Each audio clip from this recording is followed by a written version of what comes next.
Are you ready to rewind? Take a nostalgia-filled ride back to a simpler time. It's Acid Wash Memories, a retro pop culture celebration. And now your hosts, Joe Murata and Michael Quinn. Hello, everyone, and welcome to episode number 109 of Acid Wash Memories, a retro pop culture celebration. Today, we are talking about the PC. Yes, I am Joe Murata, and booting up alongside me is Michael Quinn. How you doing there, Michael? Beep, boop, boop. Exactly. PC. Personal computer. Great sound effect, Yeah, Quinn. That's my official. Thank you. That's the Appreciate PC that. sound. That's Beep, the boop, PC beep, sound. boop. Beep boop. Thank you guys for beep booping on over here as we get into another episode of this retro pop culture celebration that we do. If you listen to us in real time, we appreciate your patience the last couple of weeks. We are back though. This is a new one, Quinn. Back, this is not baby. a rerun. This is brandy new. It is brandy new. As my mom would say, brandy new. Does she say that? Yeah, she does. That's cute. Yeah. Folks, thank you so much for being with us here. We really do appreciate you. If you haven't yet, you can subscribe if we haven't turned you off on your podcast app of choice. Beep, bop, boop. And you could also leave us a review. Sorry. You can also leave us a review on your podcast application of choice as well. On your PC. On your PC. You might be listening to this on a PC while you work or something like that. Some people do. PC. I listen to podcasts on my PC. Yeah, podcasts on the PC. I really do. Yeah. So today, this is what we're doing. We're talking about the history of the PC. Although, Quinn, as we like to say here, what type of history podcast Light are we? history. We're not going to dig into every little thing here, but how did this happen? This PC. How did this happen? And, exactly. What are the effects of it, and what are some cool things we remember? Like, Acid Wash Memories. You know, that's the memory part. Yeah. There's the memory part also of the show. Right. There's also memory in a computer as well. This is very true. One component. That's right. Let's ram right into this topic here. Stop it. PCs, I think, in 2025, as we record this, are ubiquitous. I knew you were going to say that. Thank you. You know me too well. Yeah. But they are. I mean, a lot of people take for granted that, 40-something yeyears ago, this was a very new, very novel idea, Quinn. Right. I think the thing that people confuse now, I think everyone just calls a laptop or a desktop a PC. Correct. Right? Yes. And they're not accounting for the fact that PC is like a specification. Like, it's different from a Mac. Hello, I'm a Mac. And I'm a PC. Ready to get started? Well, not quite. Got a lot to do. What's your big plan? I might make a home movie or maybe create a website, try out my built-in camera. I can do it all right out of the box, so what about you? Well, first I got to download those new drivers, and I got to erase the trial software that came on my hard drive. Sweet. And I've got a lot of manuals to read. There's differences, and there was differences from the onset, and there was other computers as well. Some oldsters may remember. Some oldsters. Yeah, if you're an oldster, we want to hear from you.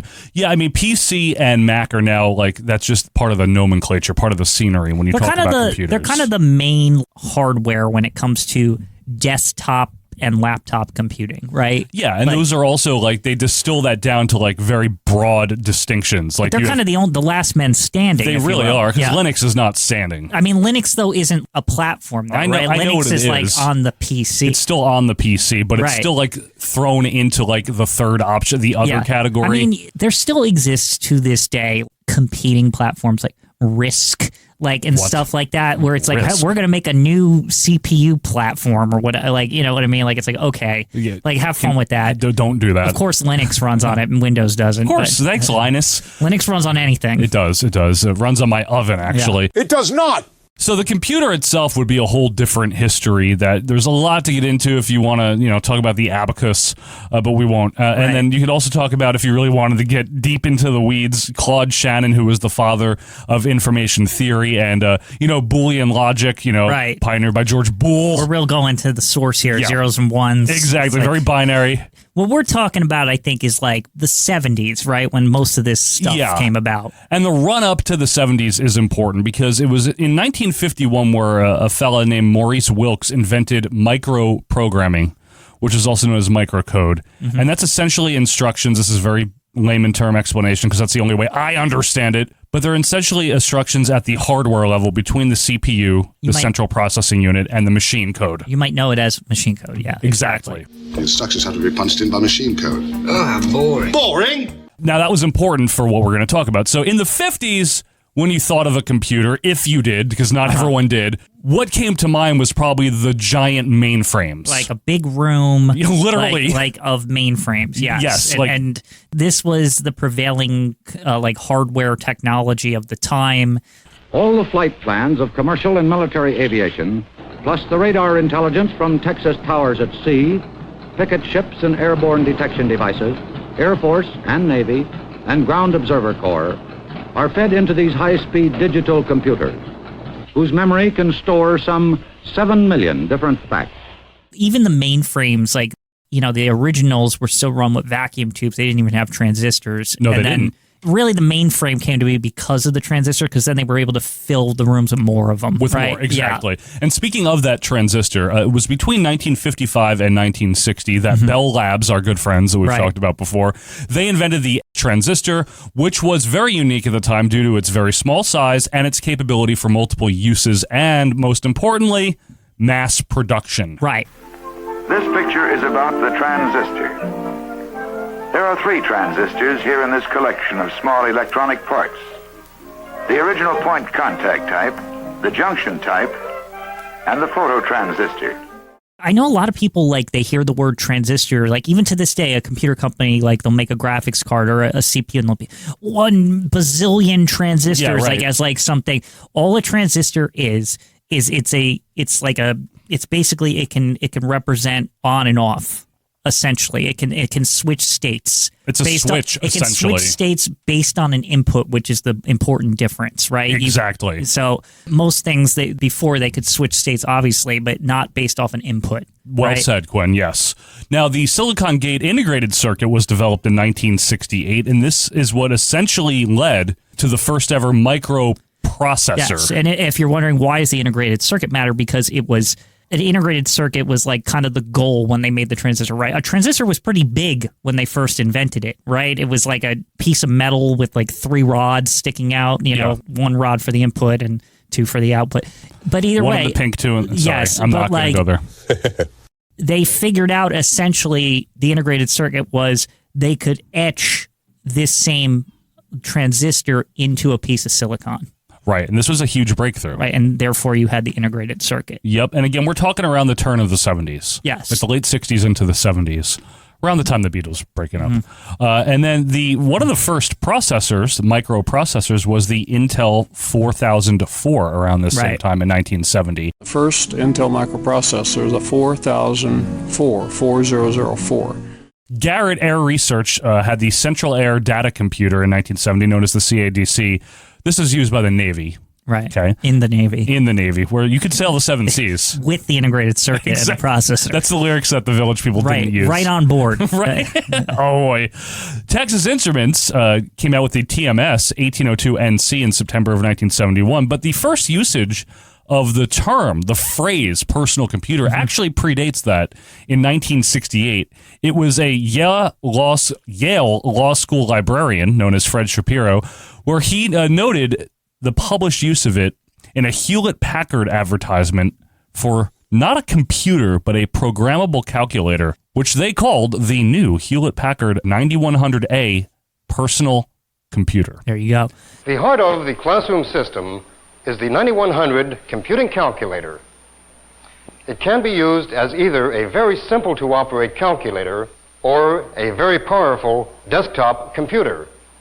And actually, it's funny because there was such a thing as the calculator wars prior to the computer wars. Yeah, there was jockeying for position on people thought the transistor in the integrated circuit calculator, that's its use. And it was put to good use, right? To be of fair. course, Texas Instruments being most prominent, and there was plenty of companies at the time too, even overseas, internationally. It was a lot of companies who would get into this personal computing business.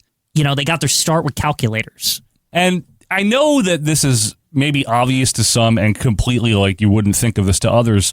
We weren't alive during, let's say. We weren't 10 years old in 1970, but... We definitely weren't alive during the calculator wars. We were not. I have no firsthand experience with the calculator wars. Yes. But I would imagine if we have anyone listening that's close in this age, if you were maybe 10 years old, 8 years old, of cognizance in 1970, 71, the idea of a computer, which again you probably only know as this really fancy, big, expensive thing that you've never touched or seen, maybe in a picture, or maybe your dad has a friend that works for a place. Yes. The idea that one day you might have one of these, I don't even know if that was fathomable. I know in the 60s was the first time people were looking at the size of the mainframes and they were seeing the calculators come along, and the realization was coming together. There's an old video of an old man, an old computer scientist talking to a guy with his daughter who's like 4 or 5, and he says to her, when she's your age, we'll probably have a computer on her desk. See, that's the type of thing that scientists would predict, right? And like people in the know and that are moving with the technology and have a hand in the development. But I don't know if the lay person. No, and this is more of like a promotional video or something about computer science and the advances being made and yada, yada, yada. But I think they show that to POWs or something. It was probably just, it's probably just something they rolled into a classroom on a TV. You know what I'm saying? Like that kind of thing. Or a projector. But either way. Yes, notwithstanding. I think the calculator was a preview of like, what is even the use case? Like, why would I want a computer in my house? Like, I'm not solving equations to go to the moon here. Right. Like, you know what I mean? But a thing that can add 5 plus 6 together in an instant. You can't do that in your head. No, but I mean to say is that's just a basic thing. I can add 7,673,000 or something plus or times 72, and it just tells me. That seemed almost like magical back then, right? It's tiny. It is. It reminds me of that scene in American Hustle with the microwave, the science oven. Mm-hmm. It's like this like science machine, right? Yeah. That you get any calculation. People probably sat around at parties and impressed each other with this. I bet you there was people trying to think up like the most craziest thing, and they're like, is it going to take long or something to like tell me, right? You're going to stump the calculator. People are even thinking about processing time on a calculator. But those were tough wars, apparently. So as advancements in not only regular technology, but computer technology were made throughout the 70s, there were more products that actually hit market. Now, these are precursors, kind of beta versions, definitely influential to the eventual PC that we're talking about. Starting with 1976's Apple I, the first product by Apple, the Woz and the Jobman. The Apple I is famous, but the Apple I, it came from a concept of the Altair, which was like another. Basically, what the Apple I was, let's roll it back. The Apple I was a home kit, which was what companies didn't want to take a chance on this home computer thing. No, it was a hobbyist thing. It was an unproven market. There was a hobbyist thing just like the Apple I called the Altair, and that's the one that gave them all the idea. It basically was a bunch of parts that you put together, right? And Apple said, well, we can make this this kit a little bit nicer, more consumer friendly, and it was literally in Steve Jobs' garage with the Woz, and they put it together, and they said, okay, what are the pieces, and we box it all up, and it was supposed to be an easier Altair, right? Well, it is. That's their value added services. We've made the kit for you. The kit. They're only making the kit. Too. This is. You still have to put it together. You still have to do some assembly required. Like you still need to get a case. There wasn't even a case for it. It's just a board with like stuff with like the chips you just plug into the thing. Now, when they ordered these machines from Apple, they wanted complete computers. Well, Steve Jobs showed up and said, hey, here's your 50 computers, pay me. I have to go pay my parts supplier. They said, where's the computer? Here. He handed them boards. So around this time too is like I don't know if the 6502 came out yet, but that was like the MOS version. Yes. So the reason why that is important to the story here, the Intel processors were expensive. Yes, they were. The Texas Instruments, all those processors were expensive. The Motorola's were expensive. Mm-hmm. But the MOS 6502 is the big boy, right? Yes. It was like half the price. It was, and it changed the game. It made these kits possible. You could get a central processing unit, which the central processing unit alone, the invention of that is a big deal too. Yeah, that's the thing. I mean, you got to, again, guys, remember where we're talking about here in the mid-1970s. This is akin to like companies like being like, why would anyone want their own dental drill in their house? Yeah. You know what I mean? Like computers were not something people used at this time for recreation, for information even necessarily. It was more for literal computing. It took people like actual visionaries to understand, because it was really hard to wrap your head around what this can do.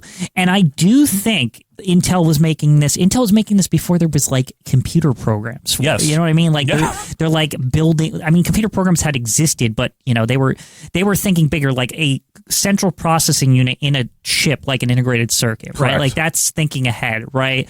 And then that led to the 6502 as the cheaper alternative, which then made it accessible to hobbyists. Right? Exactly. But like, again, I think that like personally, I think certain things like the calculator, and also because of the 6502, it made the Atari 2600 a possibility. There you go. And there's another thing that showed the common layman, this is what this can do. Yeah, there's a computer in this and it can Atari. play games, or Correct. it can do math. Like, you know what I mean? Like, and I think these are these early use cases. That's right? a good point, Quinn.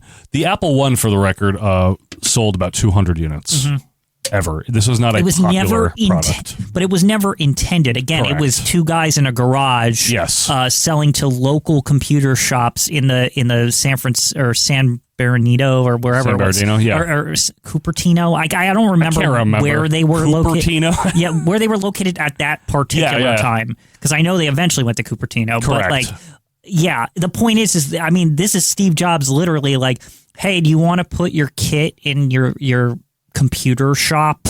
Like our kit that we made in our garage. Yeah. Like, yeah. This is the exactly. Woz, This is how, and people kind of forget that about Jobs and Woz. Like, Apple thought of this massive corporate. They really did start out. They really did. They really did start out with nothing. It is literally, this is their first thing they ever did. Right. Product-wise. Well, they both worked at Atari. That's how they met. But yes, in terms of Apple products. Yeah. Now, in 1977, not only did the excellent album Rumors by Fleetwood Mac come out, but more personal computers hit the market. Just trying to spice it up here, Quinn. The Apple II. Yeah, so the Apple II is the consumer version of the kit, Correct. right? Where it's not a kit anymore. This is a computer. It's a box that comes with a keyboard, and if you like, you can buy a monitor from them too. Yeah, so you can see. But if I had played the same game just a few years ago and said Apple, you would probably say 2 or 2E or 2 Plus, for it was the Apple II that started this company. So the early computers, like the Apple II and the Commodore PET was around at the same time. Yeah, that came out also in 1977. There's like the Holy Trinity, right? What's the third one? The Tandy TRS-80. Yes. They're called the Holy Trinity in computing. You're right. Yep. And basically they came out all around like the same year, like a month or two apart from each other. It's Correct. like this weird, I guess everyone got the same idea at the same time, right? Yep. What if we box up this hobbyist kit into like a consumer product, right? Yes. But the idea with all of them a lot at the beginning was, oh, you're going to buy the box that comes with the keyboard and then plug it into your TV or something as your monitor. Or you can buy a separate monitor if you like. You can, but you don't have to. Right. Now, the Apple II was a major advancement, obviously above the One, and for various reasons that we just explained. But this is the one that would become ubiquitous, there it is again, in classrooms, in the schools in the 80s into the 90s. And so this has a lot to do with, there was a lot of foresight here with Apple. When they started doing this, right, they were ahead of the game. Yes. And I think that's going to become a big thing here with the PC, right, is that the Commodore was good, but it wouldn't go big until the 64. So Apple got the Apple II out, many years before the Commodore 64, which eventually would like overtake the Apple II. But, the point is that Apple was in the driver's seat and they were smart enough to sign a deal with schools. Yep, and I remember even as late as my 6th grade class, which ended in 1998, and I didn't go to as nearly a wealthy a school as you did, Quinn, in elementary school. No, but this was... We had Apple IIs in 98. And a lot of this had to do with the deal that Jobs made. He was selling them at a deep discount to the schools. Yep. Because he kind of had the foresight to know, well, if people learn how to use our computer, it's like, this will be worth the investment, right? And for the record, the Tandy TRS-80, which is Radio Shack, is Tandy for those of you that don't know. That was their brand that they sold their products under. That only made it to 81. And that's of the Trinity. That's the one that didn't really take off. The Commodore, which again would be replaced with a 64, but the Commodore PET 2001 made it to 82. But the Apple II was actually not discontinued until October of 1993. Right. It But had the a Apple long II had life. modifications too, like Yes. the 2E and all that business, right? But they ran off that infrastructure for 16 years. And that's because it sold so well, and because it was around for so long, it had a lot of software, and the price kept going down. There right? you go. Yep.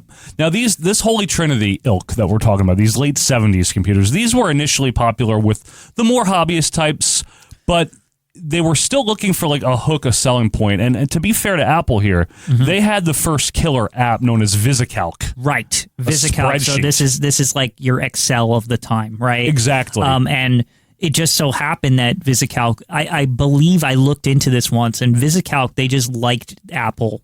Like they just liked the machine itself, so they developed the program for it. Like, and Apple just, that's, you know, that I guess that's a credit to their architecture and their hardware that it attracted them. But exactly. Yes, VisiCalc, the first successful spreadsheet program ever. But this is a big deal for now the home market. Yes. Because you can do your own budgeting, let's say. So spreadsheets became, like, I feel like after calculations and games, the third pillar, if you will, of computing, because this was the software entry point for businesses. This was like, oh, it can do our ledger. That was like the other thing. Yes. Businesses. We haven't even touched upon that side of the market yet. But I mean, the spreadsheet was the first real, like, okay, businesses saw this and they saw the time savings. We don't have to handwrite our ledgers anymore. They saw that I can hire one person to run this program and handle all our books, right? And as we had talked about at some point in the history of doing this show, the fact that all of these computers use the QWERTY, right? Using the QWERTY. The QWERTY wasn't standardized yet. It wasn't. No, it wasn't yet. But like the Apple used it, you know, and a bunch of... There were already many qualified typists already existing in the business sector. Well, the QWERTY was set, but it was always like the arrows would be in weird fucking spots and like weird shit. Like all the like side buttons were strange. That is true. Like I remember Commodore, one of them had like, why are the arrows this? Yeah, you know? it was always like messed up. Like nobody could like make a decision. Like I'm like, can we get this down? It didn't. It really, the PC kind of set the tone for, which we'll talk about very shortly. We will, yeah. It set the tone for like what the keyboard should like really look like, all of it, not like 90% of it. This is true, Quinn. So at this period of time, when computers were for the home market, they were known as a home computer. Now you can have a home computer, right? Yeah. Now Atari got in on it with their own Atari 400 and Atari 800 computers. Sinclair had, of course, the ZX Spectrum, as we like to say. Commodore had their 64. So there's an explosion here, right? BBC horned in. BBC Micro. Yeah, there all of a sudden, and I think the Commodore 64 was like kind of a little turning point here, because the Commodore 64's price was excellent. Yeah, it was very affordable. It was very affordable, and it was like a real computer. It wasn't. It was like comparable to the Apple II. Yeah, and it didn't suck. And like, it played a lot of games too. And it's small. And that was the other thing. Yeah. It was just the size of the keyboard. Like Good that. point. I always look back, like through the history of computing, I always look back at the Commodore 64. It's always surprising that Commodore didn't survive really the 80s, because they really had a killer product. They did. It was a well-regarded product. It had a lot of software support. Like, it was great, actually. Play Street Fighter 1 on it if you wanted to. Now, it was a company, however, known as International Business Machines. Just another little thing here to set the stage. Please. So the Commodore, the Apple, you notice all these people are getting in. Atari, Commodore, Apple, who nobody had ever heard of before this. Yep, the ZX Spectrum. ZX Spectrum, BBC, all these people, right? But there's one absentee who is the known computer leader in the world, IBM. International Business Machines. Who seems almost disinterested in having a home computer. Isn't that weird? Which is weird, right? And they all knew this. If you look back, computer magazines of the time, every one of these small companies was bracing for impact. They were ready when IBM was going to come in, and they were preparing, like, how are we going to survive if IBM comes in? Yeah, because IBM folks had been a a juggernaut, I guess is a good word for them, in the computing field, which again was a different stage before the 70s. It was a different setting. But I mean, they had introduced the first like family of mainframe systems, the IBM System 360. Their name was the gold standard as far as computers. If they could come along and say, this IBM support and premium product you can have on your desk, the rest figured maybe that might be ball game. Right? Exactly. And in 1981, IBM released what was officially known as the 5150. That's also Van Halen's first studio album with Sammy Hagar. Shut up. The IBM Personal Computer, the PC. IBM put a lot of what it knows about computers into the new IBM Personal Computer. Not to make it complicated, but to make it simple. So it's easy to understand and easy to use. The personal computer was a very different IBM product, just from the onset. The way it was developed, and this was because of the politics of IBM at the time, and they had an antitrust issue before that. The politics of their company too was it was hard for them to make a home product because you had to get it approved by 700 different people. So the leaders at IBM, somebody got the smart idea, said, send these guys, I think they sent them to Boca or something. Somewhere, basically the idea was like, you're not near IBM. Like even you're not physically even near our headquarters. We're going to send a small team and we want you to build this thing and don't tell us, like nobody's going to interfere, just build it, right? Right. And so what did they settle on, right? So they had the brand new Intel 8088 processor was on this. Which is not an IBM processor. Because... Not that IBM really had processors. No, but here's the deal, right? So before this, they had a business computer known as the 5100 in 1975. Had a nice modest price tag of $20,000. Right. Like Quinn said, it was hard for them to enter the home market. So what they did is they reduced the manufacturing cost by using common parts, which means where, Quinn? Off the shelf. Stuff that basically their computer was a hodgepodge of parts from essentially the cheapest they could get it, but to keep the quality high enough, right? It still had standards, but when we say parts, we're talking drives, power supplies, the keyboard itself, like all different parts, right? Everything is from a different person. Or maybe a couple of different a few different manufacturers. Right, and that kind of thing is still, to this day, a part of the PC architecture, that all these different companies can make a different part for the thing. For a PC, where it's not proprietary. However, in the original version of the PC, there was one exception that was owned by IBM, the BIOS. The BIOS. Which, if you don't know what the BIOS is, it's when you boot up your computer, you see a screen that like then boots you into the OS. Yep. It's basically like how you turn it on. Yeah. That was their control, right? They copyrighted the BIOS. That was their access control. Essentially, the idea was that nobody could make another PC because it wouldn't be a PC if it didn't have the IBM BIOS, because they can control the compatibility with stuff. And this is why everyone was afraid of IBM. Right. Because not only did they take a very shrewd route by using common parts, with a mix of their little control part. Exactly. Right? They made sure to top that off with their own proprietary BIOS system. Right. Now, they also did something very smart. They allowed independent retailers to resell and service their machines. Right.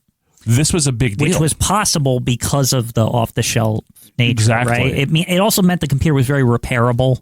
Like if something busted, you could buy a part. It wasn't a specialty. It wasn't like having a foreign car that nobody knew how to work on. It was like having a Ford. Right. You could open it up and you could add things to it. You could fix things. Like, it was like an old car. And one of the things that it ran on did as much for that company as it did for IBM.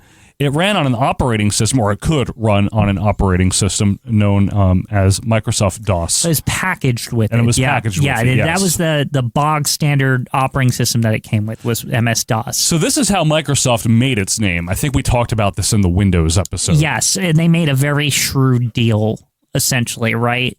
Was that they didn't it wasn't exclusive, like IBM controlled Microsoft DOS, that Microsoft owned Microsoft DOS, and they could distribute it to other things. I think at the time they knew what they were doing, but I don't know if they could foresee the route that the PC platform would go to, which would make that as valuable as it became. Yeah, that's a good point. At the time, it was just a very good business decision. Right. It was kind of like holding at the time. It wasn't playing your cards. It was holding your cards in case something happened. Yeah, exactly. Right? Like you've got a pair of twos just in case, right? Right. Like it was just kind of that, right? Yeah. I don't think I know Bill Gates is a very smart guy, but I don't know. Maybe he thought I could sell this to Apple or like Commodore or something. Maybe, I don't know. But based on where we're going to go here, you'll see why it didn't even matter. It didn't matter. Like even that didn't matter, right? So the IBM PC was released in August of 1981 at a retail price at the time of $1,565. They did another smart thing by partnering with some big stores. Computerland at the time was one, but also Sears. They partnered with Sears to sell these damn things. And honestly, at that time, this is back in the day where you could get anything at the department store. Like a couple of paintings. And so to have your computer in the department store, that's great. Oh my God, that was great. Especially considering where this new burgeoning product is coming from. It's for like nerds or something. It's like you can buy this really nice computer in a Macy's or a Sears or whatever, right? Exactly. Today you find PCs, Macs, software, and other goodies in the most unlikely places, like right next to the refrigerators and the washing machines at Sears. This was so successful that only 2 years in, over 750,000 IBM PCs had been sold. Yep, it was an instant success, and they had almost everyone on the ropes. They did. However, Apple was still looking for an alternative. And Apple, as we've talked about before, to their credit, they've always pushed their industry forward. Right. They've always been like holding the baton. Yes, and I do think part of that has to do with the history, and I'll tell you why. Them being think of it, they're like a generation ahead of the PC because they came out in the 70s. So 5 years earlier. They're technically one generation ahead, right? Correct. So they're big. What was their thing, right? Well, they started with the Apple Lisa in January of 83. Mm-hmm. And that was the first computer to have a true graphical user interface. Right. But it was obviously January of 84's Apple Macintosh. The Macintosh puts it all in a nice, neat package. Yeah.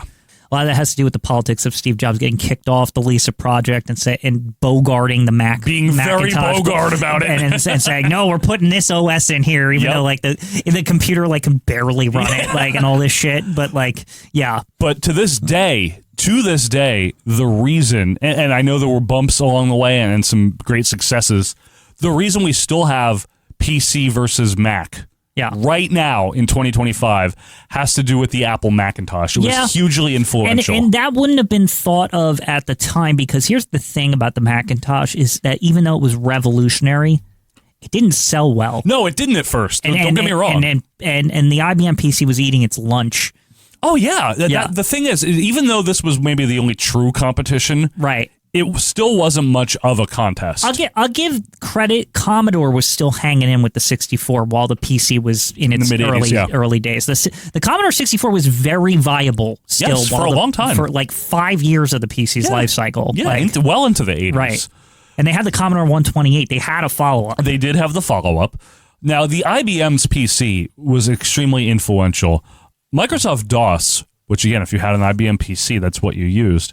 It was on computers for over 70 other companies. As we mentioned earlier, very smart decision by Microsoft to still own it, to license it out. They were able to sell it, So people that used maybe a non-IBM computer that ran DOS, you had a very similar experience. Right. But why was there a non-IBM computer is the question. So IBM clones began to crop up.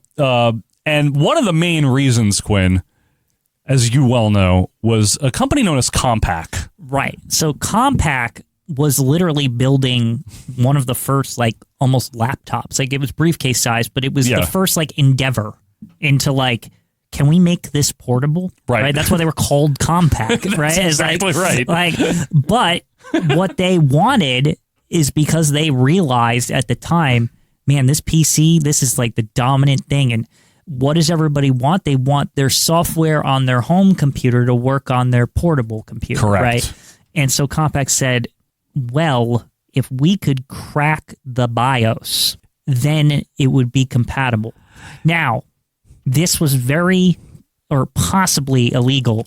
Yeah. For frame of reference, this is March of '83 around that time. Right. Just so you guys know where we are. And if I recall, Compaq, didn't they claim that they built the BIOS, that they cracked the BIOS in a clean room or some bullshit, so that like it technically like they just figured it out so it doesn't count? Yes, they were able to get around it. It was basically cost them $1 million to use what they call clean room design. It's reverse engineering without infringing on the copyright. Right. The idea was they couldn't look at the specs.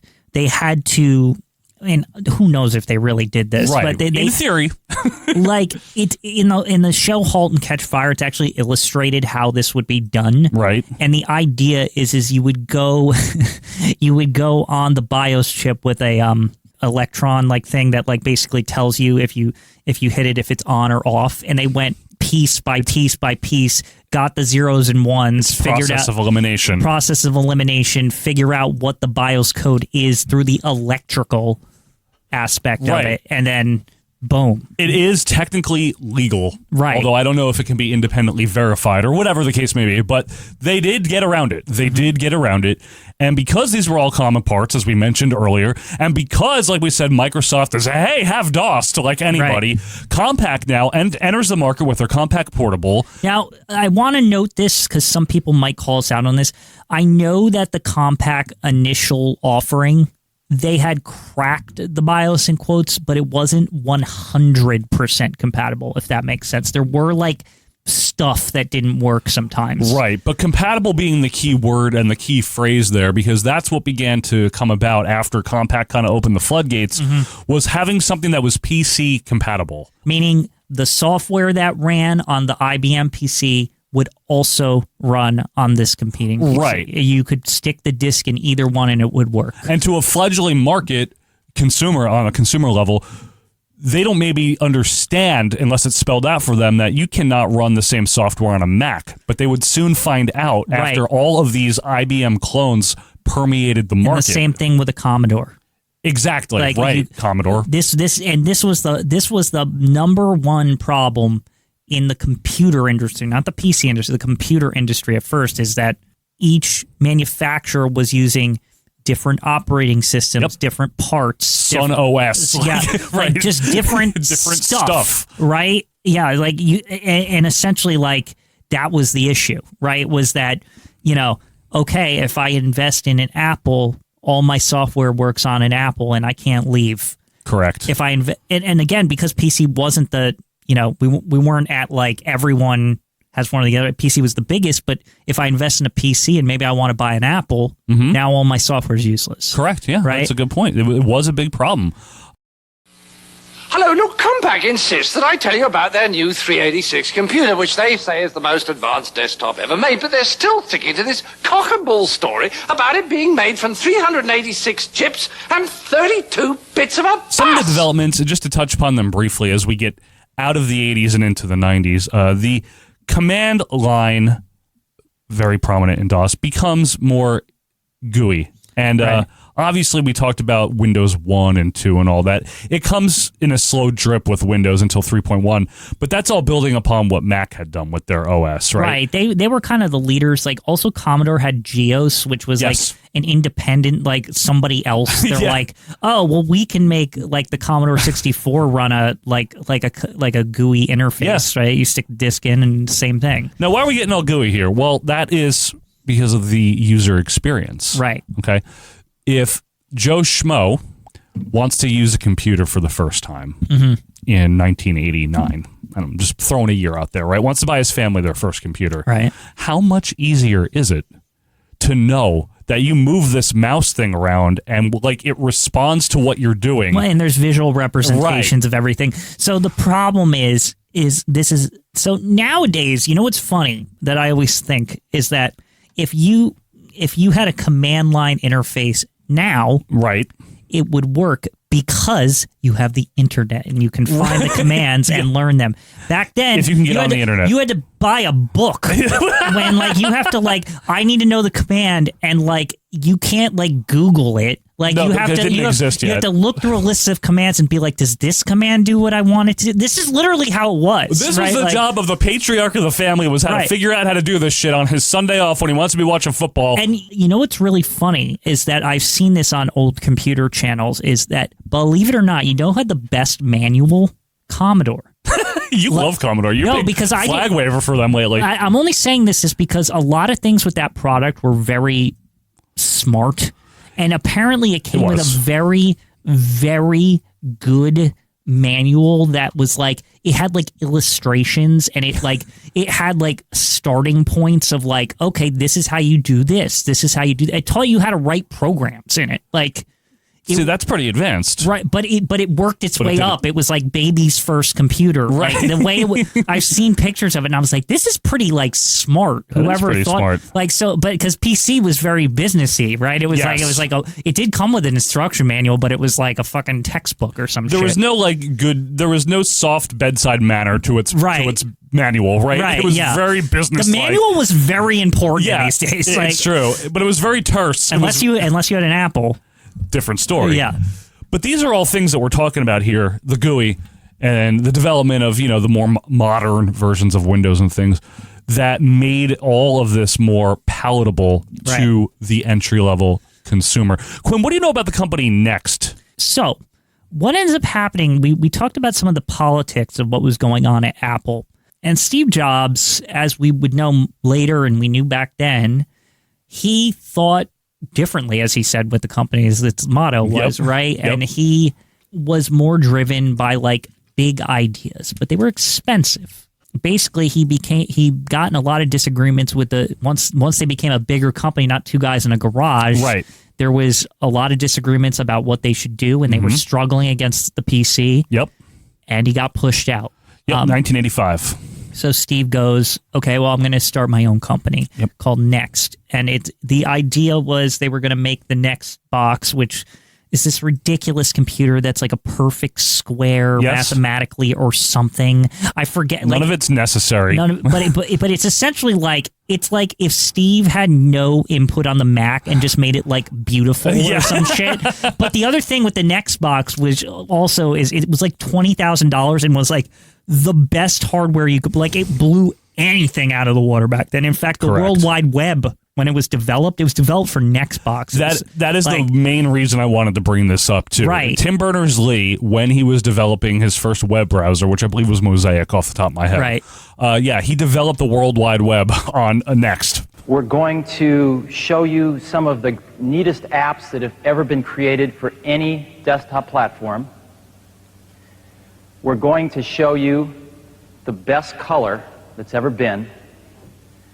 And we're going to talk about what we think is going to be the most important new application area of the 1990s, called interpersonal computing. Again, it was because, okay, if you're like doing some serious shit, like this was the dream, This right? was a boutique computer. Right. This is like, whoa, right? But again, who the fuck are you going to sell this to? I guess the thought was businesses. I guess it was. But there was another aspect to it, is that they built a Unix-based operating system, which we really haven't touched on Unix in this, but Unix was developed by Bell Labs as their operating system. It was widely considered throughout the 80s of like, once we get past these DOS and all this, Unix is it. This fad. Right? Yeah, like with DOS. Yeah, like because DOS was limited, right? Yeah. But Unix was endlessly expandable, and like it was considered like the future. And that's one you really needed a book for, by the way. I mean, the thing with Unix though, actually, is like I feel like it's even easier to use than DOS. Well, you would quit. Yeah. Like DOS is fucking weird. Well, we can thank Unix for Linux, can we not? It led because of the whole. I could do a whole episode about that if anybody wants it. But You'll be doing that alone. The whole Bell Labs, like the copyright, because of their monopoly, they couldn't. Yeah, the breakup of the Bell, and then yada yada. So Unix is, by the end of the 80s, Unix is free, right? Yep, yada yada yada. I had the bisque. All right, so the Next, although it did not catch on in the home market, okay, it was important for the World Wide Web, right? And the World Wide Web would become, especially in the mid-90s and onward, a the thing. A big reason to have a personal computer. The killer app. The killer app. Now, I want to just run a quick little bit of numbers by you guys here. In 1984, this is when the Mac came out and the IBM PC had already been out for a few years.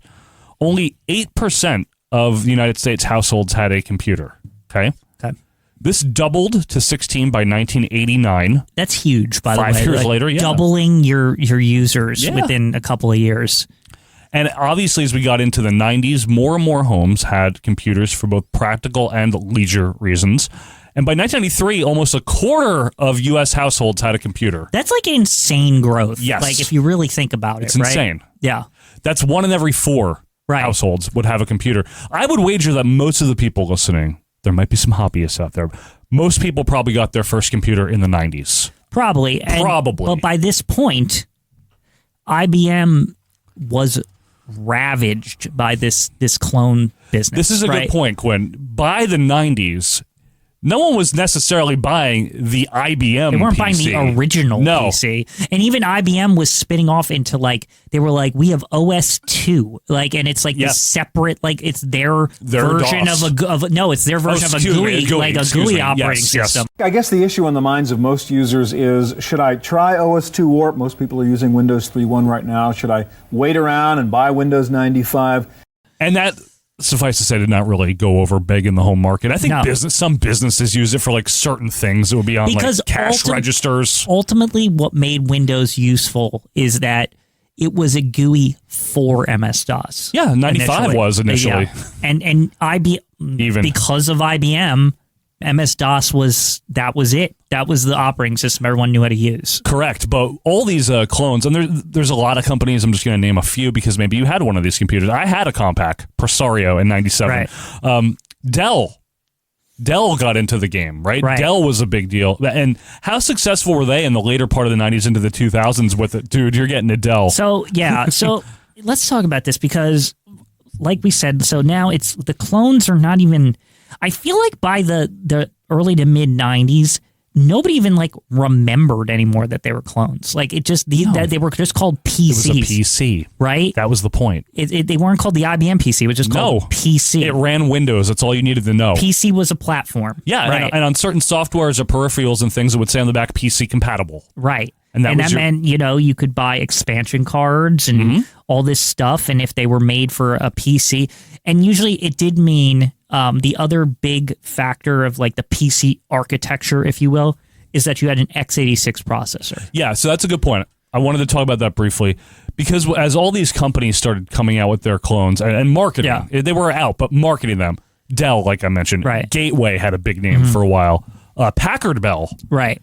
Hewlett Packard, right? Too many Packards, too many bells and dells. So many bells, Packards. Bells and whistles, lots of things. All these things, right? How do you differentiate? Well, this comes with 16 megabytes of RAM. This has a 100 megabyte hard drive. This has the new Pentium processor. Well, this is the potential of the open platform, right? Is that you can package it in all certain ways and I'm offering 50 megabyte hard drive, which was big back then. Huge, right? yeah. But the competitor is offering a 20 megabyte hard drive, and my price is lower. Right. I have more space, but maybe my processor's slower. They would do shit like that, right? And what Quinn was talking about with an x86 processor, that would be a Pentium is technically a 586. So x86 is a platform in and of it. It's a CPU platform, right? And Intel, that's what the 8080 was based off, and the 4004 and all that shit. It's x86, right? That's the machine language, and DOS is built on, and it translates it over to the x86 language, right? Correct. Either way, that even got spun off too because AMD reverse engineered it, or they had a license or something. I don't remember how it was legal. It was but either way, now you had two competing x86 processor makers, right? You had Intel and AMD. All of this just drives the price down, which is great. Yes, right. And then especially when they would come out with their budget versions, the Celeron instead of the Pentium. Yeah. All these things. But I remember as a kid, and now we're remember the memories part? This is more, we're getting into the memory part here. Right. This is where we want to hear yours. I remember, Quinn, my first computer in earnest, although my grandfather had a monochrome AT&T 286. Oh, goodness. 286. What the hell? Right? With DOS. My first true computer that was mine was my Compaq Presario, which had an 486 DX processor. Because it was like a DX processor, it was able to get up to 180 megahertz, even though like, it shouldn't when it's a 486. So the megahertz thing was wild, too, because if you think about it, right, those computers in the 70s, they were about, a lot of them were like, I think 1.2 or 1.5 megahertz or something.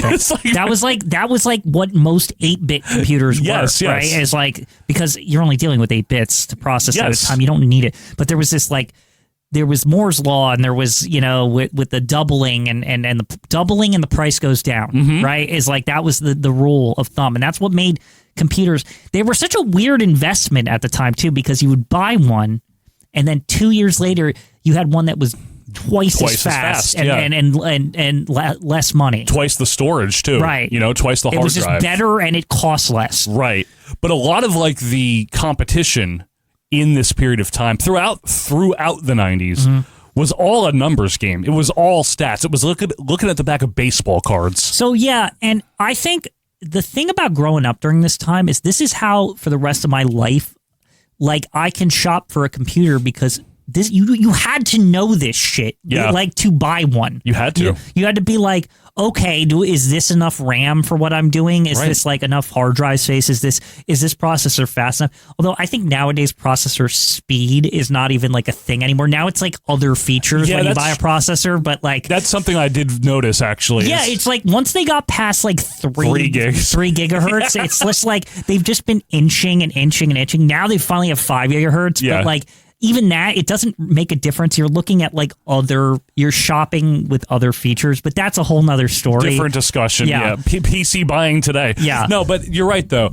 And I remember when the Pentium 3 was coming out, and I was like, how fast is that going to be? You know what I mean? But for a very long time, it was like the megahertz wars, right? Yes, it was just like, and gigahertz. It was like, how fast does it go? When I first saw a computer that was at a gigahertz processor, I was like, are you kidding me? We're at 1,000 megahertz? What the heck, right? When I first saw, like a terabyte hard drive, which was later, but like these numbers, now it's just like, I just need the fucking computer. Does it work? Right. Like, does it have a graphics card that I like? I heard someone say once that and this is maybe a year or two ago. Yeah. And it was like Technology Connection. And he said, ultimately computing is a solved problem. It's just about getting a deal now. There you go. Like, it's kind of like a car. Yeah. It's going to run, right? It's going to work. Yeah. That's a great point. If that sounds like something he would say. He's a very smart guy. Yeah. CNBC. This is, though, I can't call it a golden age. Was it golden, Quinn, the 90s? Like, the computer wars? I would say the 90s is like the mass adoption age. Yeah, that's about right. This is the time period also where people put their feet in the water, meaning they had to learn about them. And this is what I think separates a lot of people like us who grew up during this time, is that you didn't learn this stuff because it was cool. You learned it because you needed to. Yeah. And like that stats were cool. You needed it so that you could do the thing that was cool, right? Yeah. Like you needed to know this stuff. So it's like, can my thing run the stuff I want it to run? Yeah, right? That's exactly right. So you needed to know all these specs. If you wanted to buy a computer game or something right, like yeah. that. Now, because again, we're talking about a period of time where you had one computer in your house. Mm-hmm. This is the... Maybe 2, if your dad had like a home office or something. Like, True, that he used for work. This is where those, it's become a meme now almost. Like, remember when you had to use the computer? And it'd be like in a room. Yeah. And so, no, I'm using the computer right now. Right. It was a different paradigm because while they were small and they could fit on a desk, you couldn't hold them in your hand like a phone or something. No, even laptops were chunky. And I think that was actually like the phone becoming a computer that was usable. That changed everything and kind of ended this like golden age of like the PC, right? Like you still have one, you need it for work. You still have a laptop at minimum, right? You have a laptop or you have a desktop, right? I happen to have a tower that Quinn built for me. Right. Using the PC architecture. Exactly. I was able to put it together. I never remember what my processor is, though, because I just know just it look works. On Windows, it tells you. I know how to look. I don't about care. this PC. Anyway, but yeah, it really was like a very cool time because the getting faster thing, I think, really made it so interesting. Getting faster. And then, like you said, there comes a point where it's like, all right, well, this is fast enough. This is funny. But I remember when my first computer was my grandfather handed it down, and I didn't really know what the specs were, but all I knew is it had Windows 3.1. Oh yeah, and this is still the days where you had to launch it from DOS, which thankfully my grandfather had installed for us a menu that it would boot into. Well, he invented 911 in this town. I don't know. There's probably just some off the shelf software that just launched your programs or something. Sure, he didn't hack it himself, Glenn. It's possible. I don't remember, but I do remember my dad had to figure out how to add Windows into the selection of the program to launch. But either way, then I was able to launch into Windows 3.1, and then when Windows 95 came out, it was like, well, that was now I don't even need to do this stupid menu anymore, right. and then. But the early days, I do remember also getting my own computer, like not the only one in the house, like the one for my bedroom that I could use. Sure. Even though coincidentally, the one that was the family computer was in my bedroom because it's like, I'll just put it in his room, like out of the way or whatever. But those were the days where I still needed like, how do I turn it on? Like, right. I need help. Like, cute. I'm like a kid, right?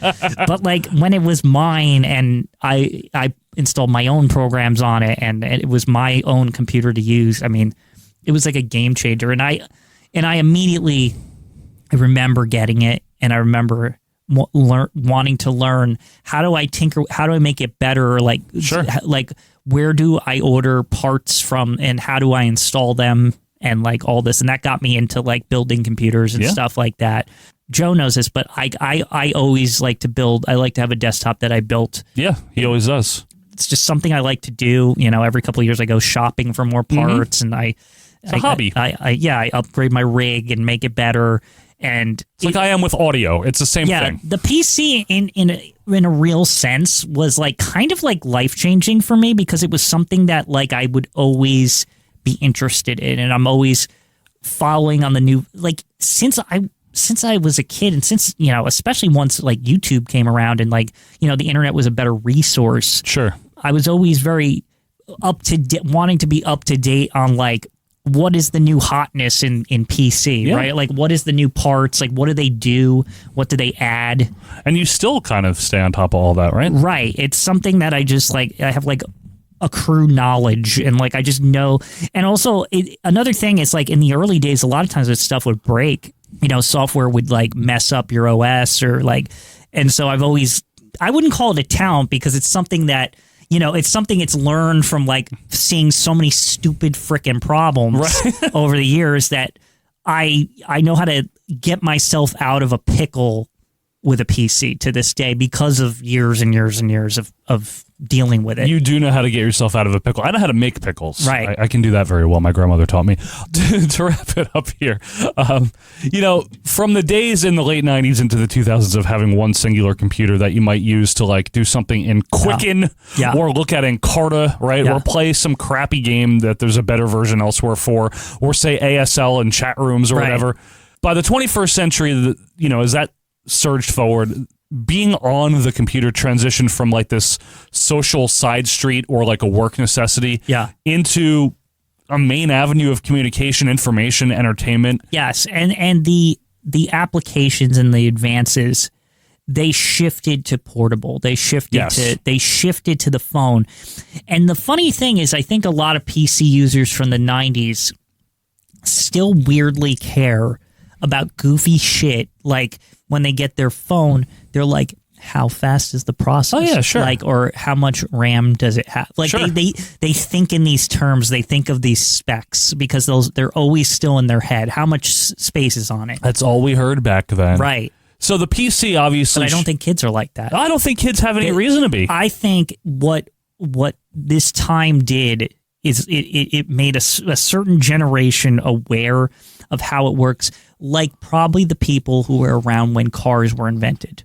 Oh, sure. Where they knew how to fix their own cars. They knew how every piece of a car worked because they had to. Right. Everyone changed their own oil, for example. Now we're finally hitting the first generations of people where the phone or the computer is like a refrigerator. They don't know how to fucking works. They just know it just, uses the apps they want to use or. Yeah, absolutely. They can FaceTime on it or whatever they do. Yeah. They have no interest in the how it actually works. And you know what? They may never. And that might be a good thing. Yeah. You know what I mean? Like that's also that's technology maturing. It's become so reliable that you don't even need to know how it works. As Technology Connections might have said, it's a solved problem. It's a solved problem, yeah. I think that's true. But folks, the PC obviously was influential. The IBM PC was influential to whatever non-Macintosh computer you have sitting on your desk right now, folks. And I do think it's kind of a cool relic. I shouldn't call it a relic because Macs are still great now. They're better than they ever been. Yes. But I think it's a cool relic that we still have both. Yeah, in a like way, that. Like that. It's like you still to this day can choose to buy a Mac 40 years later, right? And it's still a competing platform, like a different hardware, different operating system, different everything. Well regarded, yes, too, very well regarded. But the PC, I think we all owe, those of us that use one in some way, shape, or form, a debt of gratitude to the PC and to the Next for Tim Berners-Lee developing the World Wide Web on that thing. And to the Commodore 64. Don't forget the little computer that could. Hail, hail, the Commodore 64. Yeah. Folks, we hope you like this here. Just a little light history, light humor, light something for the IBM PC, the history, the clones, all that stuff. We want to hear your thoughts, memories, hopes, and dreams. Do that, of course, on Twitter at AWM Podcast. Join our Facebook group, by the way, Watch Memories on Facebook, and leave us a review if you don't mind. Quinn, as long as our show isn't getting thrown off the air, I think we'll be back next week. Yep, and we'll be on PC if you're. We'll still be on PC. You'll be able to use this on. This show is PC compatible. It is PC compatible, but we should be back next week for something completely different. It is not the history of the Macintosh. Until that time, thank you guys so much for being with us. Make sure you shut down now. Until next time, for more Watch Memories, it's Joe Morata and Michael Quinn, and we are out of here. See ya. Like what you heard? Be sure to leave a review and subscribe on your favorite podcast app. We will see you next week.